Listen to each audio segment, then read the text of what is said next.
तो कैसे हैं आप। स्वागत है आपका मेरे यूट्यूब चैनल में। आज की वीडियो में हम यहाँ पे देखेंगे तो जो हमारी यहाँ पे एक सीरीज़ चल रही है परीक्षावाणी सीरीज़ 2024, जिसमें हम यहाँ पे इस परीक्षावाणी का फर्स्ट वाला चैप्टर यहाँ पे देख रहे हैं, उत्तराखंड संक्षिप्त अवलोकन। इस वाले चैप्टर में इस किताब का पूरा सार दिया गया है और अभी तक हमने यहाँ पे इस सीरीज़ की 32 वीडियो हमने यहाँ पे कंप्लीट कर ली हैं और आज की यहाँ पे जो वीडियो है तो ये 33वीं यहाँ पे वीडियो है। इसके बाद यहाँ पे एक और वीडियो इस सीरीज़ की आएगी तो फिर ये सीरीज़ जो है ये कंप्लीट हो जाएगी। तो चलिए यहाँ पे शुरू करते हैं आज की वीडियो। अगर आपको यहाँ पे ये वीडियो पसंद आता है तो वीडियो को लाइक ज़रूर करें, शेयर भी करें और चैनल को सब्सक्राइब करिए। तो चलो यहाँ पे देखते हैं आज का पहला क्वेश्चन। आज की वीडियो में हम यहाँ पे देखेंगे कुछ उपनामों के बारे में। तो पहला है यहाँ पे सुमित्रा नंदन पंत का उपनाम क्या है। तो इनका जो उपनाम है तो इन्हें गुसे या से नाम से इनको जाना जाता है। इनका जन्म होता है कौसानी में, 20 मई 1900 को इनका जन्म हुआ था। अगला यहाँ पे क्वेश्चन है, गोरदा किसका उपनाम है। तो जो गोरदा है ये उपनाम गौरीदत्त पांडे जी का है। अगला हमारा क्वेश्चन है, सरला बहन का वास्तविक नाम क्या था।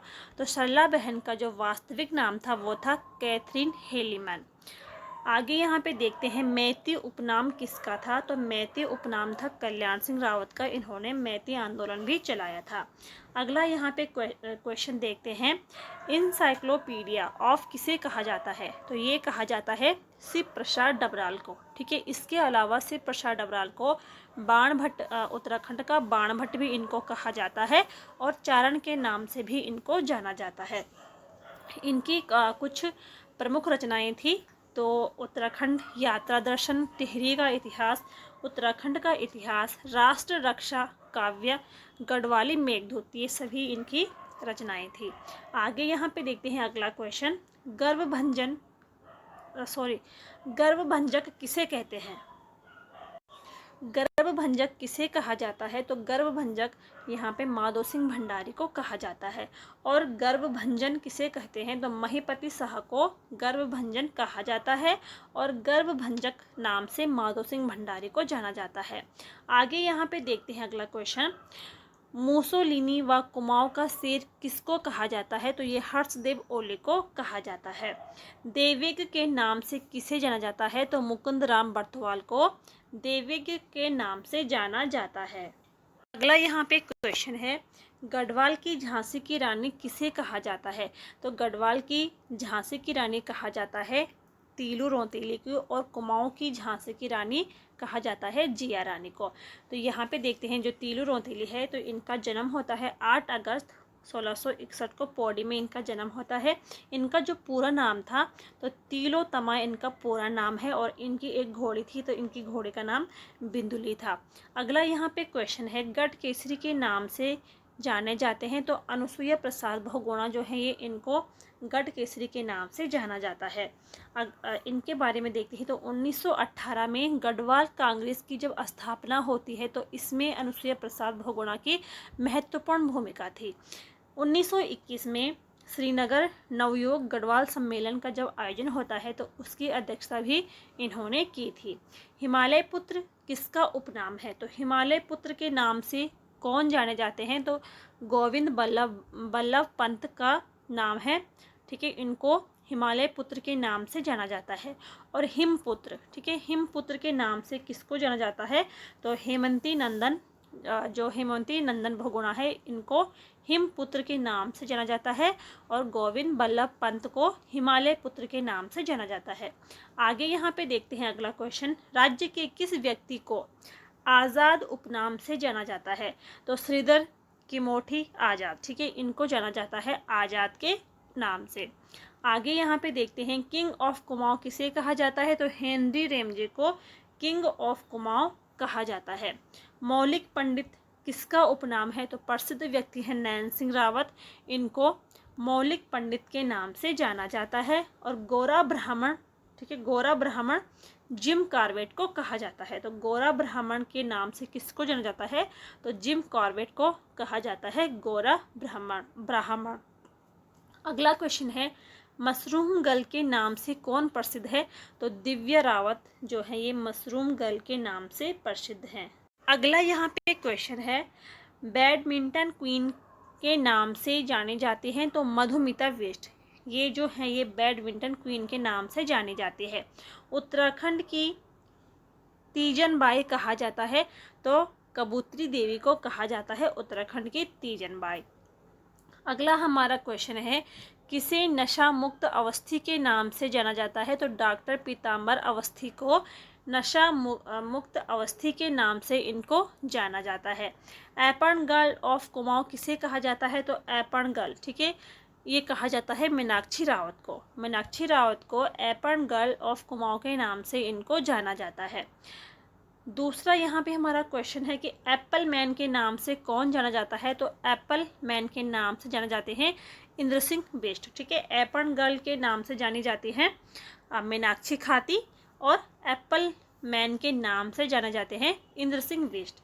अगला यहाँ पे क्वेश्चन है, छोलिया मैन ऑफ उत्तराखंड कहा जाता है तो देवा धामी जी को, ठीक है, इनको कहा जाता है छोलिया मैन ऑफ उत्तराखंड। आगे यहाँ पे देखते हैं जो अगला क्वेश्चन है, उत्तराखंड विज्ञान एवं प्रौद्योगिकी परिषद की स्थापना कब की गई थी तो यहाँ पे 21 फरवरी 2005 को देहरादून में की गई थी विज्ञान एवं प्रौद्योगिकी परिषद की स्थापना। अगला हमारा यहाँ पे क्वेश्चन है, उत्तराखंड अंतरिक्ष उपयोग केंद्र जिसको यूशेक कहा जाता है तो इसकी स्थापना कब हुई थी। इसकी स्थापना होती है 21 सितंबर 2005 को देहरादून में। प्रदेश का सबसे बड़ा जैव विविधता पार्क विकसित किया गया तो ये हल्द्वानी में किया गया है और इसका जो क्षेत्रफल है तो 18 एकड़ इसका क्षेत्रफल है। आगे यहाँ पे देखते हैं अगला क्वेश्चन, पंचायतों में ई पंचायत लागू करने हेतु ई ग्राम स्वराज्य पोर्टल शुरू किया गया था तो ये कब शुरू किया गया था, ये किया गया था 24 अप्रैल 2020 को, ठीक है। पंचायतों में ई पंचायत लागू करने हेतु ई ग्राम स्वराज्य पोर्टल कब शुरू की गई थी तो 24 अप्रैल 2020 को ये शुरू की गई थी। आगे यहाँ पे देखते हैं अगला क्वेश्चन, राज्य डाटा सेंटर का शुभारंभ किया गया तो 26 नवंबर 2018 को इसका शुभारंभ किया गया था। अगला हमारा क्वेश्चन है, जनता से सीधे संवाद हेतु सीएम हेल्पलाइन नंबर क्या है तो 1905 है। अगला हमारा यहाँ पे क्वेश्चन है, प्रदेश में आईटी अकादमी कहाँ स्थित है तो ये हल्द्वानी में स्थित है। इसके अलावा माइक्रोसॉफ्ट की आईटी अकादमी कहाँ पे है तो ये देहरादून में है, और HPIT ये कहाँ है तो ये नरेंद्र नगर में स्थित है। अगला हमारा यहाँ पे क्वेश्चन है, उत्तराखंड जैव प्रौद्योगिकी परिषद की स्थापना की गई थी तो इसकी जो स्थापना होती है पंतनगर में, ठीक है, उधम सिंह नगर के पंतनगर में स्थापना होती है जैव प्रौद्योगिकी परिषद की। अगला यहाँ पे देखते हैं, पटवा डांगर में स्टेट वैक्सीन इंस्टीट्यूट की स्थापना कब की गई थी तो इसकी जो स्थापना होती है 1903 में इसकी स्थापना होती है, ठीक है। नैनीताल के पटवा डांगर में स्टेट वैक्सीन इंस्टीट्यूट की स्थापना होती है 1930 में, ठीक है। तो इसके बाद 2005 में वैक्सीन इंस्टीट्यूट का नाम बदलकर जैव प्रौद्योगिकी संस्थान इसको बनाया जाता है। अगला हमारा यहाँ पे क्वेश्चन है, देश की प्रथम ग्रामीण विज्ञान कांग्रेस का आयोजन कब और कहाँ पे हुआ था तो ये होता है फरवरी 2023 में ये होता है और देहरादून में किया जाता है। अगला यहाँ पे जो क्वेश्चन है, प्रदेश में कितने वायु गुणवत्ता मापन केंद्र स्थापित किए गए हैं तो ये 4 हैं, ठीक है। कहाँ कहाँ पे है, एक यहाँ पे देहरादून पे है, दूसरा हरिद्वार, तीसरा नैनीताल और चौथा उधम सिंह नगर में है, ठीक है।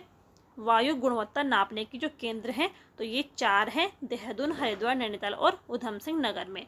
आगे यहाँ पे देखते हैं अगला क्वेश्चन, केंद्र द्वारा गौमुख से उत्तरकाशी तक भागीरथी के दोनों तटों पर 100 मीटर तक के क्षेत्र पर इको सेंसिटिव जोन कब घोषित किया गया था तो 8 दिसंबर 2012 को ये घोषित किया गया था।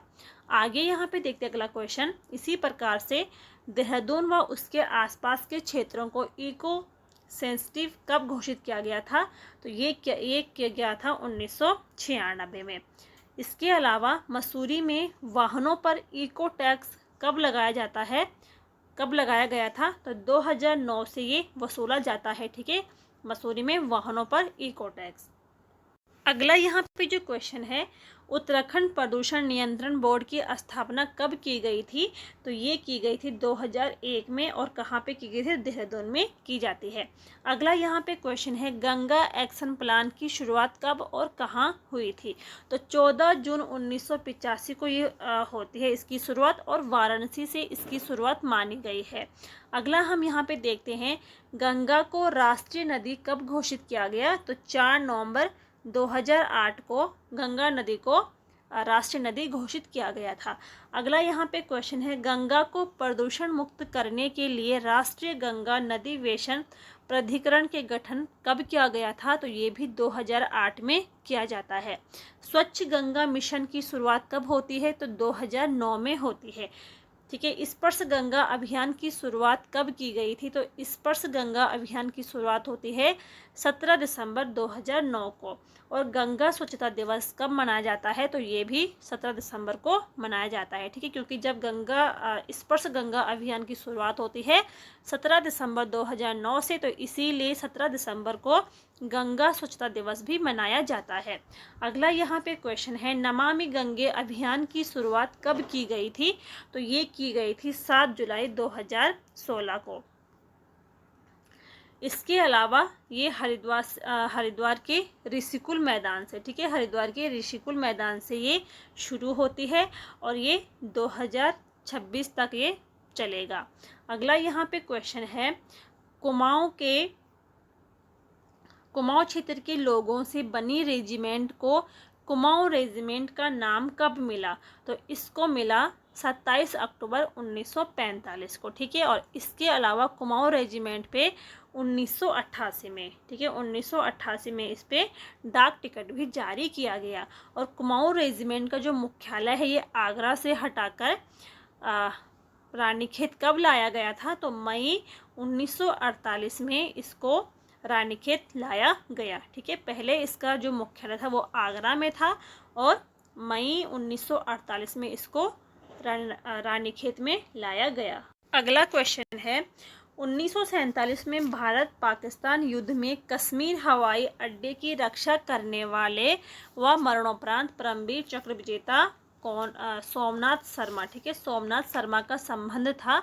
तो इनका जो संबंध था 4थी कुमाऊं रेजिमेंट से इनका संबंध था, ठीक है। कुमाऊं रेजिमेंट के किन बटालियनों को भारतीय सेना में वीरों में वीर कहा जाता है? तो 13वीं और 15वीं बटालियन को। आगे यहाँ पे देखते हैं, अगला क्वेश्चन है हमारा, गढ़वाल राइफल्स की स्थापना कब हुई थी? तो गढ़वाल राइफल की जो स्थापना होती है 5 मई 1987 को होती है अल्मोड़ा में, ठीक है। इसको लैंसडाउन कब लाया गया? तो 4 नवंबर 1887 को इसको फिर लैंसडाउन में लाया जाता है, ठीक है। स्थापना 5 मई 1887 को होती है, और 4 नवंबर 1887 को इसको लैंसडाउन लाया जाता है। अगला क्वेश्चन है, प्रथम बटालियन 39 गढ़वाल राइफल को रॉयल खिताब कब मिला था? तो ये मिला था इसको 1921 में, ठीक है। और गढ़वाल राइफल्स का गठन कब होता है?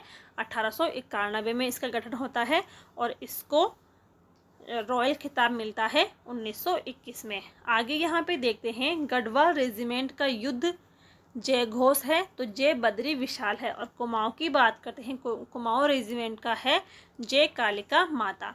आगे यहाँ पे देखते हैं अगला क्वेश्चन, दरबान सिंह नेगी को विक्टोरिया क्रॉस किस वर्ष मिला था? तो विक्टोरिया क्रॉस प्राप्त करने वाले 2 व्यक्ति हैं। एक तो यहाँ पे दरबान सिंह नेगी है, इनको 1914 में मिला था, और ये चमोली जनपद के रहने वाले हैं। और दूसरे व्यक्ति थे गब्बर सिंह नेगी, जो कि टिहरी के रहने वाले थे। इनको मरणोपरांत ये सम्मान इनको मिला था 1915 में, ठीक है। दरबान सिंह नेगी को 1914 में मिलता है, और गब्बर सिंह नेगी को 1915 में मिलता है। टिहरी के रहने वाले थे। तो ये थे आज के हमारे यहाँ पे 50 क्वेश्चन। उम्मीद है कि आपको यहाँ पे वीडियो पसंद आई होगी। पसंद आई हो तो लाइक करें, शेयर करें, और चैनल को सब्सक्राइब ज़रूर करिए। मिलते हैं नेक्स्ट वीडियो में, तब तक के लिए थैंक यू।